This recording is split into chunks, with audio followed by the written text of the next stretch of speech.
Recognized as one of the most complete artists of all time, considered a genius in different areas of knowledge, he left a legacy for the world that remains to this day with his works of art. Today in our episode of The Hero's Journey, we're going to tell the story of the man who materialized the meaning of the word beauty in the world. And beyond impeccable works of art and famous paintings, he also used his talents in the field of medicine, engineering, architecture, and physics.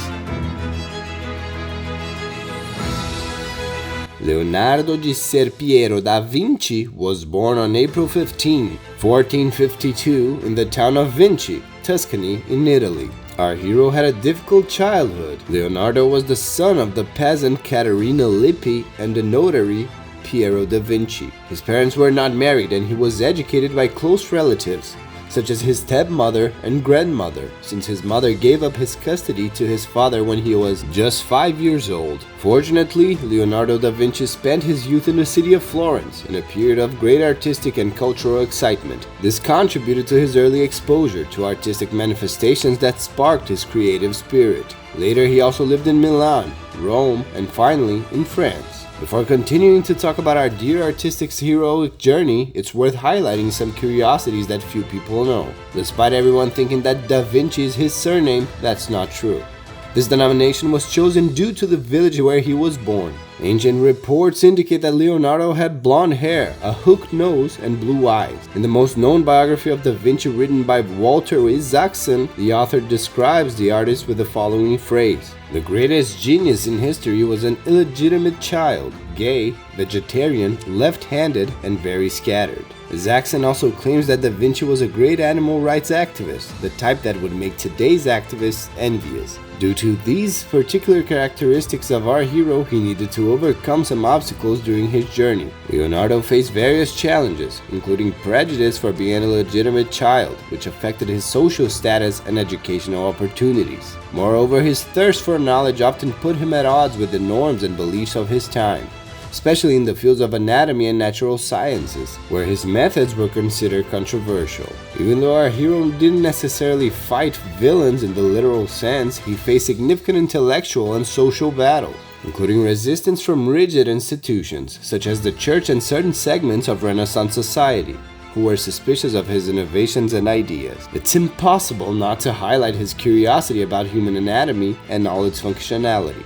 Reports indicate that Da Vinci would spend entire nights in hospitals to understand the body's functionality. From these observations, he would transfer to paper through drawings of body parts and their details from observation studies. The artist had the habit of recording everything in his notebooks, from sketches, thoughts, emotions to other types of reflections. Some notes were made using codes and with words written backwards. Despite persecution by the church and conservative groups, our hero also received support from some allies to follow his personal legend. Leonardo found mentors and patrons who supported his journey. Among them, Andrea del Verrocchio, his master in youth and a voice of experience, under whose tutelage Leonardo honed his artistic skills and learned many techniques to apply in his works. He also had the financial support of Ludovico Sforza, Duke of Milan, to finance his creations and become one of his main patrons, commissioning him several works including The Last Supper. And in his later years he was graced with the support of Francois I,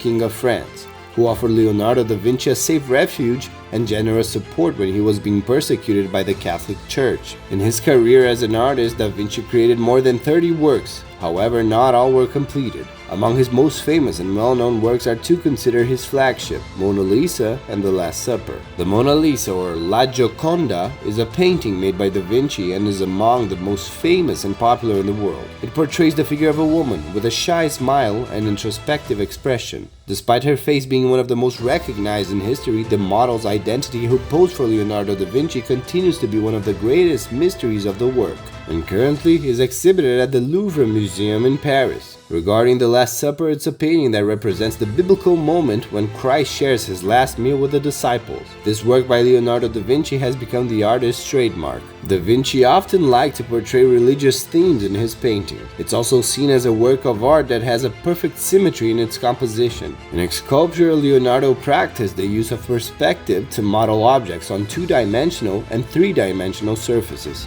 In the plastic arts, he was one of the first Italians to use the technique of oil on canvas. canvas. But anyone who thinks that Da Vinci is called a genius only because of his works of art is mistaken. He conducted numerous studies concerning various areas, such as architecture, civil engineering, mathematics, sculpture, optics, and even human anatomy. The truth is that Leonardo da Vinci possessed great creativity and the ability to unite art and science in incredible results and studies. Leonardo was also an inventor and scientist. Among the sketches in his notebooks were also his drawings. Many of them contributed to studies in the field of physics and biology. For example, the Vitruvian Man is one of the Leonardo da Vinci's most famous drawings and perfect regarding the symmetry of the human body. There were notes showing drawings of concave mirrors that would concentrate light rays from various angles, helping to understand more about the functioning of optics. Even initial theorems referring to inertia, force, and action and reaction were found among the artist's sketches. Passionate about nature and everything that involved it, he claimed that a good artist should also be a good scientist to better understand and describe nature. Like every hero who launches into adventure, at some point he must return to his world and share his discoveries with his fellow men. That's what Leonardo did for society after leaving his legend and fulfilling his life's purpose. He left a great legacy for future generations, contributing in various areas with his innovations. The artist was responsible for a large number of inventions ahead of his time,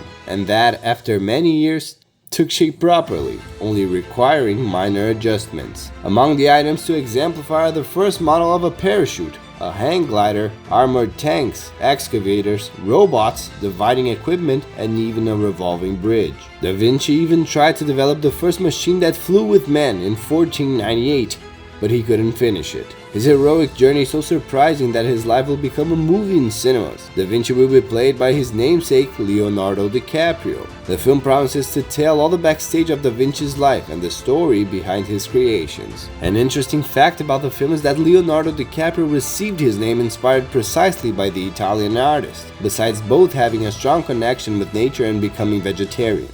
But could DiCaprio be a reincarnation of Da Vinci himself? We have already made an episode about DiCaprio's journey if you also want to know more about him. Well, today we had the honor of telling the story of this great genius and man ahead of his time. Therefore, if you like to know the story of people who changed the world and lived their personal legends, subscribe to our channel to receive more inspiring content and share in the comments with us suggestions of men or women who became real-life heroes to create the next videos. Today we end here. So until our next episode of The Hero's Journey, I'll see you next time.